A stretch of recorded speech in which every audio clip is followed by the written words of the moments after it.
ঢাকা চট্টগ্রাম মহাসড়কের পাশে বাতিশা বসন্তপুর এলাকায় এই যে দেখেন এখানে কত বড় একটা গরু কে বা কারা ফালাই গেছে। এই গরুটা সম্ভবত বেহারি, যারা বেহারি করে এদিক সেদিক গরু আনা নামা করে ওদের কোনো গরু হবে। গরুটা তো সম্ভবত গাড়িতে মারা গিয়েছিল, সেইখানে রাস্তার পাশে এভাবে ফালাই রেখেছে। আজকে প্রায় 2-3 দিন পরে আছে। দুর্গন্ধের জন্য কোনো এই দিক দিয়ে হাঁটা যাচ্ছে না। দেখুন গরুটার কি অবস্থা হয়ে আছে। তো আমরা এগুলো দৃষ্টি আকর্ষণ করতেছি ঢাকা চট্টগ্রাম মহাসড়কের এলজিইডিতে বা যারা দায়িত্বে থাকেন ওই গরুটা যেন এখান থেকে ফালানোর ব্যবস্থা একবার রাস্তার উপরে।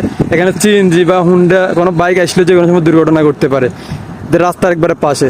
তো যারা এই কাজগুলো করছেন আমি মনে করি আপনাদের দরকার ছিল, পাশে কিন্তু অনেক জায়গা আছে, এদিকে পাশে ফালাইতে পারতেন ইচ্ছা করলে, বা পাশে মাটি কুঁতে আপনারা এটাকে মাটির নিচে পুঁতে রাখতেন, তাহলে আর দুর্গন্ধটা বের হইতো না।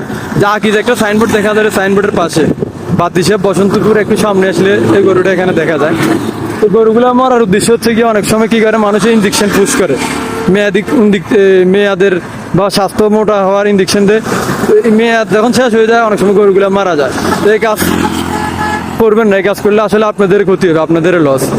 তো আমি দৃষ্টি আকর্ষণ করতেছি এটা চট্টগ্রাম প্রশাসনের বা যারা রাস্তার এই কাজের দায়িত্বে থাকে ওদের, যেন গরুটা এখান থেকে অতি তাড়াতাড়ি সরানো হয় বা পালানোর ব্যবস্থা করা হয়। খুবই বাজে গন্ধ, এখানে দুর্গন্ধের অবস্থা খুবই খারাপ। আর যারা ইঞ্জেকশন মারেন, ওষুধ খাবেন কোরবানের আগে গরুদেরকে কোনো ওষুধ খাওয়াবেন না, ইঞ্জেকশন মারবেন না, তাহলে আসলে এগুলো কিন্তু অনেক ক্ষতিকর। গরু মারা যায়, শেষ পর্যন্ত থাকে না। এটা হলো বাতিশা বসন্তপুর এলাকায় আর কি। তো আপনারা গরুটা অবশ্যই সরানোর ব্যবস্থা করে দিবেন।